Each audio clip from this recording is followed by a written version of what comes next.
even though this isn't what you asked me, though, I feel like that's a problem with a lot of you amateurs, man. You guys train 5 months for one fight, and then you don't know your growth.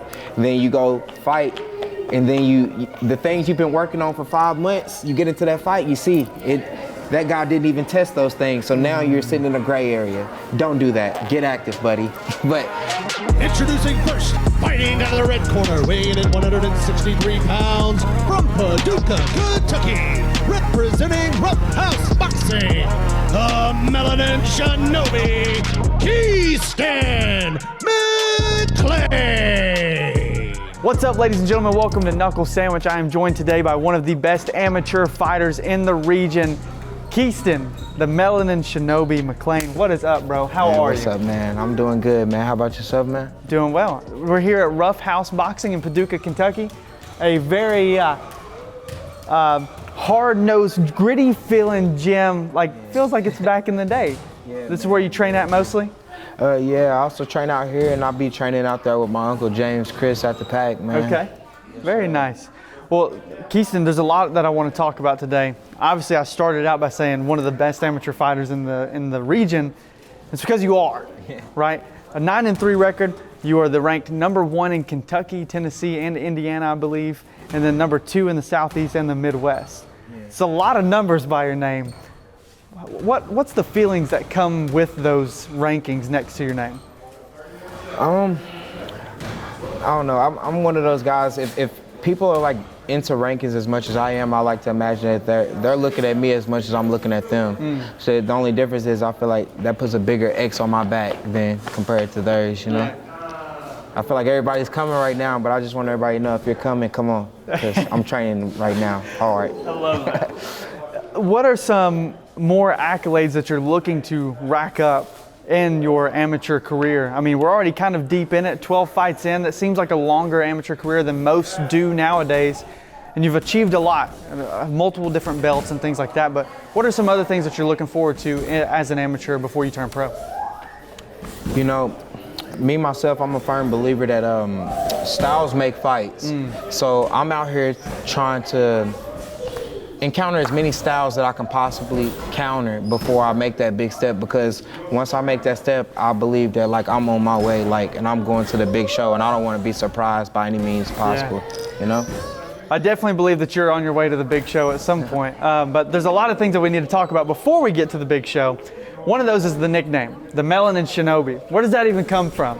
Man, honestly, there's a lot of different angles I've taken with it, because the more I've sat on it, I knew eventually that this question was going to pop up, but honestly, the first thing about it was just I got really deep into Naruto, man, and I was like, man, it made me man, I look up to Naruto, even though he was younger than me at the time. I was like, man, I want to be an honorable shinobi, and ever since I was a kid, I always wanted to be a ninja, do the things that Jackie Chan could do on TV and stuff, and here it is. So I'm in combatives. Yeah, there you go. Yes, would you say that maybe Jackie Chan, Naruto, who are some of your heroes growing up that really kind of forced you into the sport, maybe? I was actually really big in the WWE, man. Really? Yeah, how I came into this sport was complete coincidence. It was not planned at all. I actually went into my first wrestling practice when I was in middle school. I was probably 6th grade. I went in there looking for turnbuckles, you know, because I thought it was gonna be like what I see on TV, you know, but no, these guys was in there running wind sprints and wearing sauna suits and sweats. And my mama was a firm believer of I ain't raised no quitters. So once I stepped in and I started, I had to stick with it. She said, if you want to quit, you got to quit next year. Yeah. So every year after that, I just kept on wrestling, and I came to love it. Yeah. So that's what got me on this path. And then when I got into high school or whatever, they were kind of just you know, what options after this though, you know, because I'm not gonna sit up here and just try to act like my test scores were the best. Sure. You know what I'm saying? So if college wasn't into the picture, you know, MMA would be in there. I'm like, nah, man, them guys are crazy. I'm gonna just get on an Olympic team somehow. Then a buddy took me to an MMA gym. It's been history ever since. Yeah. For sure. For sure. When looking around at your profile on Tapology, I was watching some of your fights and things like that, I noticed that one of the interesting things was your fighting style listing. as hood style wrestling. What exactly is hood style wrestling, Kestin?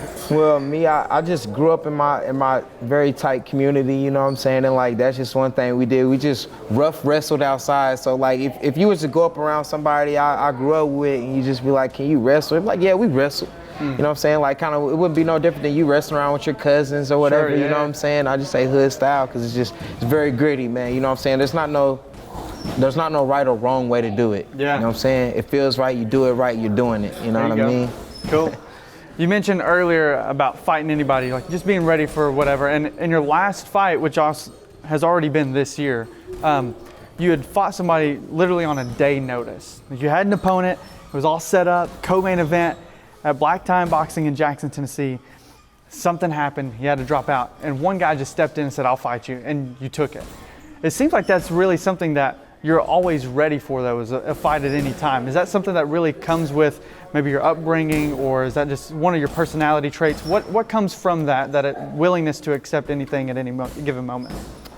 I honestly don't even know. I just like to perform, man. You know what I'm saying? And like, if I, spend a lot of time putting into something, I just want to at least get something out of it. You know what I'm saying? So I guess that's where it comes from.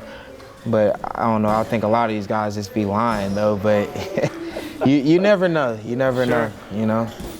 What is 2023 was a huge year for you, in my opinion. You like I said, you have 12 fights. Well, 6 of those fights came in 2023. You're 5-1, and I believe one of those were a kickboxing match as well. But like, do you plan to stay this active at all times? What does 2024 have in store for you moving forward into this year? And that was nice. That was very interesting right there. Me, honestly, last year I kind of feel like I was trying to prove something to myself. You know what I'm saying? So I go out there and I'll be making small adjustments in my camping and my training regimens and stuff like that. And I would just be very interested in seeing like how they're paying off. And I kind of, even though this isn't what you asked me, though, I feel like that's a problem with a lot of you amateurs, man. You guys train 5 months for one fight and then you don't know your growth.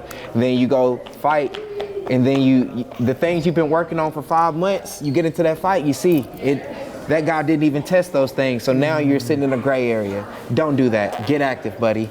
But yeah. But man, I was really just trying to figure myself out, man, because like at first it was just, when I went into my fights, I was like, all right, I'm a wrestler, this is comfortable. I can win this way. And then it's got towards, I'm tired of everybody saying that this is all I can do. I work really hard on my striking and my hands, but I'm not letting them go. So I told myself after I lost to Caleb Woodside, even though I felt like that was a fight I won because I didn't think he did enough to win, but whatever, it's old. But I told myself after I lost that fight, I will never go out there and not let my hands go. The bill for regret was just too much for me to sit there, and I couldn't get no refund or nothing. So I was like, it won't happen again. If I lose, this guy beat me. You know what I'm saying? And he hurt. He felt some pain while he did it. You know. That's been one thing that you've talked about multiple times in any conversation that me and you have had. Is like, I'm a wrestler, but I'm not afraid to throw hands. And it seems like really you've developed this power. Is there been like an evolution in your game maybe in the last year or so that you would think maybe coming from that loss like you had said, or? Oh, I'd say so, man. I don't even know where it came from. I just guess it came from like my girl believing in me and stuff like that and just telling me like, man, you need to let your hands go like you've been training. What's the difference? Whether it's a bag or a pad or a face, just hit it, So I'm going to hit it. When can we expect the pro debut of Kestin McClain? Because I am very eager to see that, and I know we just talked about this off camera, but let the fans know. When can we expect you to go pro and really start making a big run at this thing? Honestly, I kind of feel like time is not against me, so I just kind of feel like I'm waiting for the right moment. But shoot, if somebody's talking to me the right way, hey, you can get my John Hancock. You know what I'm saying? But. All right, Kestin, I've got some rapid fire questions now, and this is probably my favorite part of any interview that I ever do, because there's things in my head that I have not said anything to you about, and hopefully you haven't watched my videos, or maybe you have, I hope you have. But I give you some rapid fire questions. You just name the very first thing that comes off the dome. For sure. Sound good? For sure. All right, let's start really simple, really easy. What is your biggest hype song whenever you're training, getting ready for a fight, or about to walk out for a fight? Man, that's really hard, man. I'd just say like 90s hip hop or some funk. Okay, any specific artist at all? Oh, man, that's hard. Nah, Yeah. man, DMX is the best though There you to go. me. Yeah. R.I.P. What is your post-weigh-in meal that you go for, post-weigh-in food? After you cut all that weight, what are you going straight for right afterwards? Honestly, I asked my old lady what we about to get into, but 9 times out of 10 we agree on a buffet. It don't even matter what style. All you could eat. Yeah. Judging off of the UFC right now, current roster, who is your favorite fighter on the current roster of the UFC?